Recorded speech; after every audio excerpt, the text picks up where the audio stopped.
Hi friends, നമസ്കാരം. നമ്മുടെ ഇഷ്ടവിശേഷങ്ങളായ ഗീതാ ഗോവിന്ദത്തിൻ്റെ ഒരു അടിപൊളി വിശേഷമായിട്ടാണ് വന്നിരിക്കുന്നത്. അപ്പോൾ എല്ലാവർക്കും നല്ലൊരു ദിവസം ആശംസിച്ചുകൊണ്ട് തന്നെ നമുക്ക് വിശേഷത്തിലേക്ക് പോകാം. അപ്പോൾ തുടങ്ങുമ്പോൾ തന്നെ കാണുന്നത് നമ്മുടെ ഗോവിന്ദനെയാണ്. ഗോവിന്ദ് ബെബെ വയ്ക്കുകയാണ് അവിടെ വന്ന്. അപ്പോൾ രഞ്ജു ടി വി കണ്ടുകൊണ്ട് നിൽക്കുകയാണ്. എന്താ എന്ന് ചോദിച്ചപ്പം അല്ല, ടി വി കണ്ടുകൊണ്ട് ഭക്ഷണം കഴിച്ചുകൊണ്ടാണെന്ന് പറഞ്ഞുകൊണ്ട് ഗീതു ഇങ്ങോട്ട് വന്നു. ഇല്ല, ഇങ്ങോട്ട് വന്നില്ല, ഞാൻ കണ്ടില്ല. ചിലപ്പോൾ പ്രിയയുടെ റൂമിൽ കാണണം. വെറുതെ ജസ്റ്റ് ചുമ്മാ ചോദിച്ചേ ഉള്ളൂ എന്ന് പറഞ്ഞ ഗോവിന്ദ് അവിടെ നിന്ന് പതുക്കെ സ്കൂട്ടാകുകയാണ്. എന്തിനായിരിക്കും ഇപ്പം ഗീതുവിനെ അന്വേഷിക്കുന്നത്? അപ്പം നേരെ റൂമിലേക്ക് ചെന്നു. അടുത്ത റൂമിൻ്റെ വാതിലിൽ ഇനിയിപ്പം നോക്കണമല്ലോ. അപ്പോഴാണ് നമ്മുടെ പ്രിയ അങ്ങോട്ടേക്ക് വരുന്നത്. അപ്പം പ്രിയ കണ്ടു കേട്ടോ ഗോവിന്ദിൻ്റെ ഈ പെപ്പേ കളിയും. അകത്തേക്ക് ഇങ്ങനെ ഒളിഞ്ഞു നോക്കുകയാണ് ആൾ.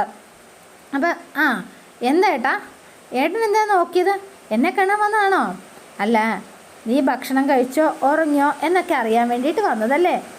ഏട്ടൻ എന്നിട്ട് എന്താ ഇതൊന്നും ചോദിക്കാതെ പോകുന്നത്? അല്ല, നീ എന്നെ കണ്ടില്ലേ, പിന്നെ ഞാൻ എന്തിനാ ചോദിക്കുന്നത്? എനിക്കിനി കുറേ ജോലികളുള്ളതാണ്, പിന്നെ എന്തിനാ ചോദിക്കുന്നതെന്ന് വിചാരിച്ചാൽ പോണത് എന്ന് പറഞ്ഞ് ഗോവിന്ദ് വേഗം അവിടെ നിന്ന് അങ്ങ് പോവാണ്. അപ്പോൾ വേഗം അങ്ങോട്ടേക്ക് പോയിട്ട് വീണ്ടും അടുത്ത റൂമിൽ തപ്പാനായിട്ടാണ് കേട്ടോ. അപ്പോൾ വീണ്ടും നോക്കി ഇങ്ങനെ അകത്തേക്ക് ചെല്ലുന്ന സമയത്താണ് കാഞ്ചനയുടെ മുന്നിലേക്ക് ചെന്ന് ചാടുന്നത്. അപ്പോൾ കാഞ്ചന നോക്കുമ്പോഴത്തേനും എന്താ ഗോവിന്ദ മാമ, എന്നെ മാമ ഇപ്പോഴും നടക്കുന്നത് എന്ന് ചോദിച്ചു. അതോ, എന്താ പറ്റിയ മാമയ്ക്ക് എന്ന് ചോദിച്ചു. എൻ്റെ ഒരു ചെറിയ സിം കാർഡേ അതിവിടെ എവിടെയോ നഷ്ടപ്പെട്ടു പോയി, വീണുപോയി, അതാ നോക്കണത്. ഈ ഇരുട്ടത്ത് തപ്പിയാൽ കിട്ടുമോ? കൊഞ്ചന്മാരെ വെളിച്ചത്ത് പാറുങ്ക. ഞാൻ എവിടെ പറഞ്ഞോന്ന് ഞാൻ തീരുമാനിച്ചോളാം. നീ നിൻ്റെ കാര്യം നോക്ക്, ഞാൻ എൻ്റെ കാര്യം നോക്കിക്കോളാം. എല്ലാം മാമനോട് ഇഷ്ടം എന്ന് പറഞ്ഞ കാഞ്ചന അങ്ങ് പോയി. അപ്പോൾ വീണ്ടും ഗോവിന്ദ് പോയി നോക്കുകയാണ്. പക്ഷേ ഗീതു ആണെങ്കിലോ ഫുഡും വെച്ചിട്ട് വിശന്ന് നിൽക്കുകയാണ്. എന്ത് ചെയ്യുമെന്നറിയില്ല. ആളാകെ വിഷമിച്ചു. ഈ ഗോവിന്ദേട്ടൻ എന്താ കാണിക്കുന്നത്? ഞാൻ പറഞ്ഞൊന്നും ഗോവിന്ദേട്ടന് മനസ്സിലായില്ലെന്നാണ് തോന്നുന്നത്. ഇനിയിപ്പോൾ എന്ത് ചെയ്യും? ഇനിയിപ്പോൾ ആരെങ്കിലും ഇങ്ങോട്ട് വന്നാൽ കണ്ണേട്ടന് ഫുഡ് കൊടുക്കാൻ വന്നാന്ന് പറഞ്ഞാൽ വിശ്വസിക്കില്ല. പിന്നെ ഒടുക്കത്തെ വിശപ്പാണെന്നേ പറയുള്ളൂ. ഇപ്പം എന്താ ചെയ്യുക? അപ്പോൾ ഇങ്ങനെ വിഷമിച്ച് നിൽക്കുകയാണ്. ഇവിടെ നിൽക്കുന്ന സമയത്ത് വേഗം തന്നെ ഇങ്ങനെ വാതിൽ തുറന്ന് നോക്കുകയാണ്. വാതിൽ തുറന്ന് നോക്കുമ്പോഴാണ് നമ്മുടെ രാധികാമ്മ കയറി വരുന്നത്. അയ്യോ എന്ന് പറഞ്ഞാൽ വേഗം വാതിലടച്ചു. കണ്ണാ? അപ്പോൾ വാതിലടയ്ക്കുന്ന ശബ്ദം കേട്ടു രാധികാമ്മ. ഇതെന്ത് പറ്റി കണ്ണൻ എന്തിനാ പെട്ടെന്ന് വാതിലടിച്ചത്? ഒളിക്കാനായിട്ട് സ്ഥലം തപ്പിയിട്ടാണെങ്കിൽ കിട്ടുന്നുമില്ല, കട്ടിലടി കയറാൻ പറ്റില്ല. അവസാനം ടോയ്ലറ്റിൽ കയറി. എൻ്റെ അമ്മേ, ഇനി എന്ത് ചെയ്യും? അപ്പോൾ രാധികാമ്മ വന്നിട്ട് എടാ കണ്ണ എന്ന് വിളിച്ചു. അപ്പോൾ ഇതേണ്ട ചപ്പാത്തിയും കറിയും കൊണ്ടുവച്ചിരിക്കുന്നു. ഇതെന്ത് ഫുഡ് ഇവിടെ കൊണ്ടുവച്ചിരിക്കണത്? കണ്ണ ഫുഡ് കഴിച്ചതാണല്ലോ, പിന്നെ എന്ത് പറ്റി? പാവം, വിശപ്പ് ചിലപ്പോൾ മാറിക്കാണില്ല, അതുകൊണ്ടായിരിക്കും എന്ന് പറഞ്ഞ് രാധികാമ്മ അതവിടെ വയ്ക്കുകയാണ്. പിന്നെ പ്രിയയുടെ റൂമിലേക്ക് ചെന്നു നമ്മുടെ ഗോവിന്ദ്. എന്നിട്ട് ഗീതു എന്ന് പറഞ്ഞുകൊണ്ട് വിളിച്ചു. എവിടെ? ഗീതു അവിടെ ഇല്ല. അവസാനം ടോയ്ലറ്റിൽ പോയി നോക്കി, അവിടെയും ഇല്ല. ഇനി എന്ത് ചെയ്യും? അവനെ ഗീതു ഇത് എവിടെ പോയി കിടക്കുക? ഗീതുവിനെ തപ്പി ഗോവിന്ദും, ഗോവിന്ദനെ തപ്പി ഗീതു. ഇനിയിപ്പം എവിടെയായിരിക്കും? അപ്പോഴാണ് നമ്മുടെ കാഞ്ചനയും രേഖയും കൂടെ അങ്ങോട്ടേക്ക് വരണത്. അതെ രേഖപ്പാപ്പ, ഞാൻ പറയുന്നൊന്ന് കേള് എന്നൊക്കെ പറഞ്ഞ് ഇവനിങ്ങനെ സംസാരിക്കുകയാണ്. ഈ സമയം എന്തോ ഒളിഞ്ഞെന്ന് കേട്ടു കേട്ടോ. അയ്യോ, അപ്പം നോക്കുമ്പം ഇതിൻ്റെ കർട്ടൻ വിരിയൊക്കെ മാറിക്കിടക്കാണ്. ഇതെന്തായത്? ഗീതു പാപ്പായും പ്രിയ മോളും വാതിൽ തുറന്നിട്ടാണോ കിടക്കുന്നത്? അവർ ഉറങ്ങിയോ ഇല്ലയോ എന്ന് നോക്കാം ബാ എന്ന് പറഞ്ഞ് ഇവർ റൂമിലേക്ക് ചെല്ലുമ്പോൾ ഗോവിന്ദനകത്ത് നിൽക്കുകയാണല്ലോ. എന്നെ കണ്ട ഇനി ആകെ പൊളി, നാണക്കേട്. ഇനി ഞാൻ ഇതിനകത്ത് കയറി ഒളിക്കും. അവസാനം തേണ്ട അലമാരിക്കകത്ത് കയറി ഒളിക്കുകയാണ്. ഇവർ ചെന്ന് നോക്കുമ്പം ആരെയും കാണുന്നില്ല കേട്ടോ. രേഖയും കൂടെ എന്താണെങ്കിലും ഗീതു ഇവിടെ ഇല്ല, ബാ എവിടെയാന്ന് നോക്കാം എന്ന് പറഞ്ഞ് പുറത്തിറങ്ങി വാതിലടച്ചിട്ട് അവരങ്ങ് പോയി കേട്ടോ. ഗീതു ആണെങ്കിൽ പെട്ടെന്ന് നിൽക്കുകയാണ്. ഗീതുവിനും അറിയത്തില്ല. ഇനിയിപ്പോൾ എന്താ ചെയ്യുക? മിണ്ടാൻ പറ്റുന്നുമില്ലല്ലോ എൻ്റെ ഈശ്വര. അപ്പം രാധികാമ്മ ചോദിക്കുകയാണ്, വിശപ്പ് മാറ്റിയിട്ട് പോയെന്നാൽ പോരായിരുന്നോ? എന്തിനാ ഈ ഫുഡ് ഇങ്ങോട്ടേക്ക് കൊണ്ടുവന്നത് എന്ന് ചോദിച്ചു. അപ്പോഴാണ് വീണ്ടും അബദ്ധം മനസ്സിലായത്. കണ്ണാ, നീ എന്താടാ ഒന്നും മിണ്ടാത്തത് എന്ന് ചോദിച്ചു. അവസാനം നോക്കിയപ്പോൾ കുറച്ച് വെള്ളം വായി കൊണ്ടിട്ട് ഇങ്ങനെ തുപ്പോ എന്തൊക്കെയോ ഒച്ച കേൾപ്പിക്കുകയാണ് നമ്മുടെ ഗീതു അവിടെ നിന്ന്. രാധികാമ്മ എങ്ങനെയെങ്കിലും ഒന്ന് പോകണമല്ലോ. ആന്ന് കുറേ വായി വെള്ളം കൊണ്ടിട്ട് സംസാരിക്കുക കേട്ടോ. നീ എന്താടാ ഈ പറയുന്നത് എന്ന് ചോദിച്ചു. ഓഹോ, മനസ്സിലായി. അപ്പം ഇതിനു വേണ്ടിയല്ലേ നീ ഓടിപ്പോന്നത്? അയ്യേ നാണക്കേട് എന്ന് പറഞ്ഞ ഗീതു.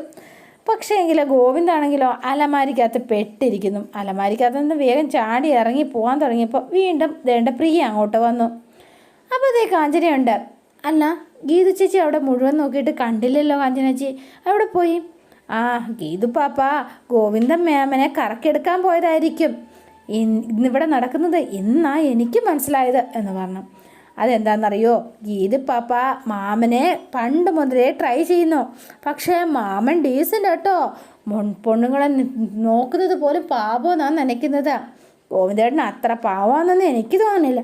ആ, എന്താണെങ്കിലും കല്യാണം കഴിച്ചു എന്ന് മാത്രം. അല്ല, അപ്പടിയൊന്നും അല്ല. പണ്ട് വൈശാലി എന്നൊരു എന്താ പറയുക, ആ ഒരു വൈശാലി എന്നൊരു പെണ്ണ് സാമിയാരുടെ വ്രതം മുടക്കിയ പടം നീ കണ്ടിട്ടില്ലേ? അന്ത മാതിരി താ ഗീതു പാപ്പയും ഗോവിന്ദ് മാമനും.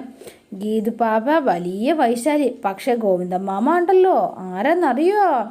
കണ്ണ് തുറക്കടോ സാമി, ആ പാട്ടൊക്കെ പാടിയാന്ന്. അതെ, ആ ഗീതു ചേച്ചി ഈ പറയുന്നത് പോലെ അതൊന്നും നടക്കില്ല. ഗീതു ചേച്ചി ഇങ്ങനെ ഇറക്കിയിരുന്നെങ്കിലേ പണ്ടേ ആ ബ്രഹ്മചാരി വീണ് പോയനെ. ഏട്ടൻ അത്രയ്ക്ക് ആംബിയർ ഇറക്കിയേ ഉള്ളൂ.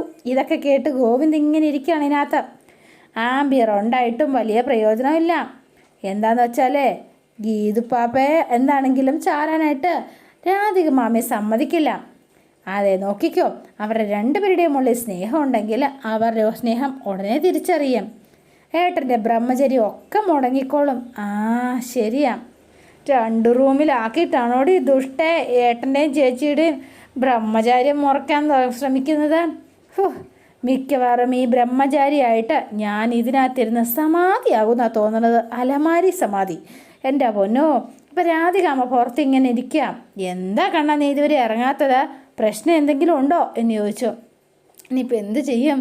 ആകെക്കുളമേ, ഇനി കുളത്തിൽ കുളിച്ച് കയറാമെന്ന് പറഞ്ഞ് വീണ്ടും ഗീതു വായി വെള്ളം കൊണ്ട് ഇങ്ങനെ തുപ്പുകയാണ്. ഷോ, ലൂസ് മോഷനാണുള്ള ടാബ്ലറ്റ് അതെൻ്റെ കയ്യിലുണ്ട്, നീ വിഷമിക്കണ്ട. അപ്പോൾ വീണ്ടും വെള്ളം കൊണ്ട് വീണ്ടും ഇങ്ങനെ തന്നെ സംസാരിക്കുകയാണ് കേട്ടോ. ഓ ശരി ശരി, സമ്മതിച്ചു. നീ ഒരു കാര്യം ചെയ്യുക, ടെൻഷൻ ആവണ്ട, ഞാനേ ടാബ്ലറ്റ് ഇപ്പം കൊണ്ടുവരാം എന്ന് പറഞ്ഞു. ആ, അപ്പോൾ രാധികാമ്മ അങ്ങോട്ട് ഇറങ്ങിപ്പോയി. ഈ സമയത്ത് ഗീതു തുറന്ന് നോക്കിയപ്പോൾ രാധികാമ്മയെ കണ്ടില്ല. വേഗം തന്നെ ആൾ പതുക്കെ അവിടെ നിന്ന് ഇറങ്ങി. ഓ, നമുക്കിതൊന്നും സെറ്റാവില്ല എന്ന് പറഞ്ഞുകൊണ്ട് ഗീതു വേഗം അവിടെ നിന്ന് സ്കൂട്ടായി. ഷോ, ഗീതു ചേച്ചിയെ കാത്തിരുന്ന് ഞാൻ മടുത്തു എന്ന് പറഞ്ഞു. ഗീതു പാപ്പ തൂങ്ങിക്കോ, ഞാനേ ഗീതു പാപ്പയെ ഇങ്ങോട്ട് പറഞ്ഞു വിടാട്ടോ. എന്നാലും ഗീതു ചേച്ചി എവിടെ പോയതായിരിക്കും? ഷോ, ഒരു പിടുത്തമില്ല. അത് ശരിയാണല്ലോ, അവളെവിടെ പോയി? അയ്യോ, നീ എവിടെ ഇരി, ഞാൻ നോക്കിയിട്ട് വരാം. എന്തായാലും കാഞ്ചനാക്ക, അതെ ഒരു പുതപ്പെടുത്ത് തരുമോ എന്ന് ചോദിച്ചു. ഉടനെ പ്രിയ, ആ എടുത്തു തരാമല്ലോ. അപ്പം കാഞ്ചനാക്ക ഒരു പുതപ്പെടുക്കാനായിട്ട് ഈ അലമാരി തുറക്കാനായിട്ട് ചെല്ലുകയാണ്. ഈ സമയത്താണ് രേഖ അങ്ങോട്ടേക്ക് വരണത്. കാഞ്ചന, ആ ടെറസിലിട്ടേക്കുന്ന ഉണങ്ങി തുണിയൊക്കെ ഇങ്ങ് എടുക്കണം. അത് രാവിലെ എടുത്താൽ പോരെ? കാലയിലല്ല, ഇപ്പം രാത്രി തന്നെ എടുക്കണം. എനിക്ക് ഭയമാ. ഗോവിന്ദൻ മാമനുടെ അപ്പായും അമ്മായും അവിടെയൊക്കെ ചുറ്റി നടക്കുന്നുണ്ട്. പല നാളായി ഞാൻ പാത്തിട്ടുണ്ട് എന്ന് പറഞ്ഞു. കാഞ്ചനയ്ക്ക് ഒറ്റയ്ക്ക് പോകാൻ പേടിയാണെങ്കിൽ പ്രിയ മോളെയും കൂടെ കൂട്ടിയിട്ട് പോകും. അയ്യോ, ഗർഭിണി പെണ്ണെ ആവിയെ പാക്കിക്കൊടാതെ എന്ന് പറഞ്ഞു. അയ്യോ അത് വേണ്ട, എൻ്റെ അച്ഛൻ്റെ ആത്മാവിനെ എനിക്ക് പേടിയൊന്നുമില്ല. കാണാൻ പറ്റിയ എനിക്ക് സന്തോഷമേ ഉള്ളൂ. അങ്ങനെയെങ്കിലും സുഖമാണോ എന്നൊന്ന് ചോദിക്കാമല്ലോ, കൂടുതൽ സന്തോഷം. ആ വേണ്ട വേണ്ട, പ്രിയമോള് പോണ്ട, ഞാൻ പെട്ടെന്ന് പ്രഗ്നൻ്റ് ആണെന്ന് ഓർക്കാതെ പറഞ്ഞു പോയതാ എന്ന് പറഞ്ഞു. കുഴപ്പമില്ല രേഖേച്ചി, അതൊന്നും പ്രശ്നമില്ല എന്ന് പറഞ്ഞു. അതെ, എനിക്ക് പേടിയൊന്നുമില്ല രേഖേച്ചി. ഇതുവരെ ഗോവിന്ദേട്ടനിലൂടെ മാത്രം കണ്ട അച്ഛനെ ആത്മാവായിട്ട് കാണാൻ പറ്റില്ല എന്ന് എനിക്കറിയാം. പക്ഷേങ്കിൽ എനിക്കതിൽ സങ്കടമോ വിഷമോ ഒന്നുമില്ല കേട്ടോ. എന്താണെന്നറിയോ, എനിക്ക് ഗോവിന്ദേട്ടനുണ്ടല്ലോ, അച്ഛനായും ഏട്ടനായിട്ടും ഗോവിന്ദേട്ടനുണ്ടല്ലോ. എനിക്ക് ഒരു വിഷമമില്ല. അപ്പോൾ ഗോവിന്ദന് ഭയങ്കര സന്തോഷം. ആഹാ, കാഞ്ചനക്ക വാ എന്ന് പറഞ്ഞ് ഇവർ രണ്ടുപേരും അങ്ങ് പോയി. ഈ സമയത്ത് നമ്മുടെ ഗോവിന്ദ് അലമാരിക്കകത്തുനിന്ന് ചാടുകയാണ്. ചാടി ഇങ്ങനെ വരുമ്പോൾ രേഖയുടെ മുന്നിലേക്കാട്ടാ. അപ്പോൾ വീണ്ടും കയറുകയാണ്. വേണ്ട വേണ്ട, എന്നെ പേടിച്ച് വീണ്ടും അലമാരിക്കകത്ത് കയറണ്ട, ഗോവിന്ദേട്ടനെ രക്ഷിക്കാനാണ് ഞാൻ വന്നത് എന്ന് പറഞ്ഞു. അതെ, താങ്ക്സ്. അയ്യേ, ആകെ ചത്തുപോയി, നാണക്കേട് എൻ്റെ പൊന്നോ. അവിടെ നിന്ന് ഗോവിന്ദൻ തൽക്കാലം രക്ഷപ്പെട്ടു. ഇതോടിതേ ഹോളി വന്നവിടെ ഇരിക്കുകയാണ്. അപ്പോൾ അതേ ഗോവിന്ദും അങ്ങോട്ടേക്ക് വന്നു. അപ്പോൾ ഇവർ രണ്ടുപേരും അങ്ങോട്ടും ഇങ്ങോട്ടും എന്തോ ഒരു ചൂടാ എന്ന് പറഞ്ഞുകൊണ്ട് അതെ രാധികാമ്മ റൂമിൽ എന്നൊക്കെ ഇങ്ങനെ കാണിച്ചു. ഈ സമയത്ത് രാധികാമ്മ ടാബ്ലറ്റും വെള്ളമായിട്ട് വരികയാണ്. ദാ ഈ ടാബ്ലറ്റ് കഴിച്ചിട്ട് നീ വേഗം പോയി കിടന്നോ, രാവിലെ തന്നെ എല്ലാം ശരിയായിക്കോളും. ദാ ഇത് പിടി എന്ന് പറഞ്ഞു. അപ്പോൾ ഗോവിന്ദൻ്റെ കയ്യിലേക്ക് കൊടുത്തു. ഗോവിന്ദ് അത് മേടിച്ചു കേട്ടോ. എന്നിട്ട് ഇനി എന്താ ചെയ്യേണ്ടതെന്ന് ഇങ്ങനെ ആലോചിക്കുക. കാണാ, ഇവിടെ ഇങ്ങനെ ചുറ്റിക്കറങ്ങി നടക്കാതെ പോയി കിടന്നുറങ്ങാൻ നോക്കാം. ഓ ഓ അമ്പ്ര എന്ന് പറഞ്ഞുകൊണ്ട് വേഗം തന്നെ ഗീതു ഒരു കളിയാക്കൽ. എന്നിട്ട് ഒന്നും അറിയാത്ത മട്ടിൽ ആളിങ്ങനെ ഇരിക്കുകയാണ്. ശരി, അപ്പോൾ ഗോവിന്ദ് ഇതും കൂടെ താഴെ വയ്ക്കാൻ തുടങ്ങിയപ്പോൾ, നീ ഇത് കഴിക്കണില്ലേ? ആ ഉണ്ട്, ഇത് കഴിക്കാൻ പോവാ. റൂമിൽ ചെന്നിട്ട് കഴിക്കുകയാണെങ്കിൽ പിന്നെ അവിടോട്ട് കിടക്കാമല്ലോ. അപ്പം തന്നെ ശരി പോ എന്ന് പറഞ്ഞു. അവസാനം ഗോവിന്ദ് ഈ ടാബ്ലറ്റൊക്കെ ആയിട്ട് റൂമിലേക്ക് കയറിപ്പോവാണ്. എന്ത് ചെയ്യാനാ, ഒരു കാര്യവുമില്ല. ഇടയ്ക്കിങ്ങനെ നോക്കുന്നുണ്ട്. ഇതിനാണെ ദേഷ്യം വന്നിട്ട് പാടില്ല. അപ്പം രഞ്ജു ഇതെല്ലാം കണ്ടിങ്ങനെ ഇരിക്കുകയാണ് കേട്ടോ. എന്നിട്ട് അപ്പോൾ എന്താണെങ്കിലും കുറേ നേരം നോക്കി എന്നിട്ട് ദേഷ്യപ്പെട്ട ഗീതവും റൂമിലേക്ക് അങ്ങ് പോയി. അപ്പോൾ രഞ്ജു ടി വി കണ്ടുകൊണ്ടിരിക്കുന്ന കണ്ടിട്ട് ഇച്ചിരി ചൊരുക്കുത്ത് കയറി രാധികാമ്മ ടി വി ഓഫാക്കി അവരും അങ്ങ് കയറിപ്പോയി കേട്ടോ. അപ്പോഴാണ് നമ്മുടെ രേഖ അങ്ങോട്ടേക്ക് വരണത്. ആ അതെ എടി, നീ പറഞ്ഞത് വളരെ ശരിയാട്ടോ. എന്ത്? ഗോവിന്ദേട്ടൻ ഇതേ ഇവിടെ തന്നെ ഉണ്ടായിരുന്നു, പ്രിയയുടെ റൂമിൽ. അതാ ഞാൻ പറഞ്ഞത്. പക്ഷേ ഇവിടെ ഇപ്പം എന്താ നടന്നുകൊണ്ടിരിക്കണത്? അത് ഇപ്പം കുറച്ച് പ്രശ്നം കേട്ടോ. അത് ചേച്ചിക്ക് പറഞ്ഞാൽ മനസ്സിലാവില്ല. എന്താടി കാര്യം എന്താണെന്ന് വെച്ചാൽ പറയാം. നീ ചുമ്മാ മനുഷ്യനെ വട്ട് കളിപ്പിക്കാതെ. അതെന്താണെന്നറിയോ ചേച്ചി, പരസ്പരം സ്നേഹിച്ച് സ്നേഹം അതിൻ്റെ മൂർധന്യ അവസ്ഥയിലേക്ക് എത്തുമ്പോൾ ഒന്നാകണമെന്ന് ആഗ്രഹിക്കുന്ന, അതിനായി കൊതിക്കുന്ന രണ്ട് യുവ മിഥുനങ്ങളുടെ ആഗ്രഹം സാബലീകരിക്കാൻ വേണ്ടി ഇന്ന് രാത്രി നമ്മൾ ഉറക്കം ഉപേക്ഷിക്കേണ്ടി വരും. ഓ അങ്ങനെയാണോ? ശരി, എങ്കിൽ ഉറക്കമൊക്കെ എപ്പോഴേ കളഞ്ഞു എന്ന് ചോദിക്കണ്ട മോളെ. അപ്പോൾ ഇവർ രണ്ടുപേരും ഇവരെ ഒന്നാക്കാനായിട്ട് സെറ്റായിട്ട് ഇങ്ങനെ നിൽക്കുകയാണ്. അതോടെയാണ് ഇന്നത്തെ വിശേഷം അവസാനിക്കുന്നത്. ഇനി നാളത്തെ വിശേഷം ഇതിലും ഗംഭീരമാണ്. അപ്പോൾ എല്ലാവരും വെയിറ്റ് ചെയ്യുക. ഇഷ്ടപ്പെട്ടുവെങ്കിൽ ലൈക്ക് ചെയ്യുക, ഷെയർ ചെയ്യുക, തൊട്ടടുത്ത് ആ ബെൽ ബട്ടൺ കൂടെ ഒന്ന് ഞെക്കുകയാണെങ്കിൽ ഞാൻ ഇടുമ്പോൾ തന്നെ നോട്ടിഫിക്കേഷൻ ലഭിക്കുന്നതായിരിക്കും. പുതുപുത്ത വിശേഷമായിട്ട് എത്താം. Bye and see you again.